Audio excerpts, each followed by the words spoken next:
Inanyayahan na mag-usap ni Senator Alan Peter Cayetano si Senator Sherwin Gatchalian upang tuldukan ang hidwaan kung sino ba talaga sa kanila ang tunay na Pangulo ng Senado. Ang hakbang na ito ay sa kabila ng patuloy na agawan sa liderato ng Senado matapos ideklara ng grupo ng 12 senador sa panig ni Senator Gatchalian na sila na ang may hawak ng mayorya. I'll offer you a solution, Senator Win. Mag-meeting tayo, may naiisip akong solusyon. Mahirap humanap tayo ng solusyon kung sino ang tunay na Senate President kasi yung 3 libro na hawak ko ay nagsasabing yung legitimate Senate President, yung nahalal nung 13.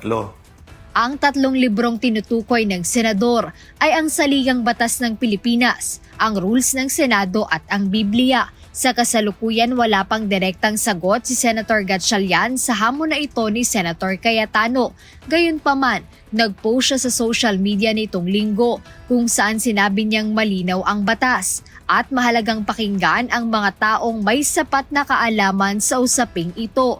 Dito ibinahagi niya ang mga larawan na nag-iisa-isa sa mga opisyal at personalidad na kumikilala sa legalidad ng kanyang pagkakahalal bilang Senate President pro tempore, gaya ng Integrated Bar of the Philippines, mga former Senate President na si Frank Trilon at Coco Pimentel, House Speaker Bogie D at ang Malacanang. Kaugnay nito, pinag-iingat naman ni Senator Panfilo Ping Lacson, si Senate President pro tempore Gatchalian laban sa umano'y mga panlilinlang ni Senator Cayetano sakaling matuloy ang kanilang pagpupulong.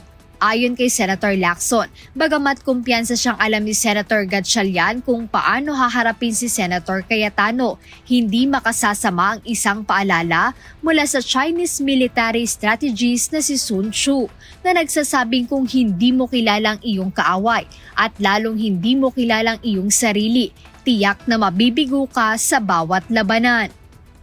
Jed Neresina, UNTV News and Rescue. Diyos ang aming sandigan, serbisyo publiko ang aming pinahahalagahan.